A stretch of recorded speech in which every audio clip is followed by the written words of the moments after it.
A severe thunderstorm warning is now active for Giles, Marshall, and Tennessee until about 5:48 p.m. Head indoors immediately. Stay away from windows and secure loose objects outside.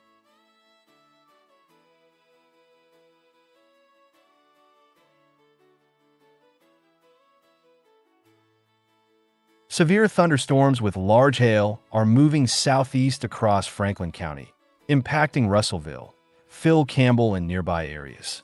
Radar shows strong rotation, but no confirmation of a tornado at this time. Expect continued severe weather through the warning period, which expires at 6:15 p.m.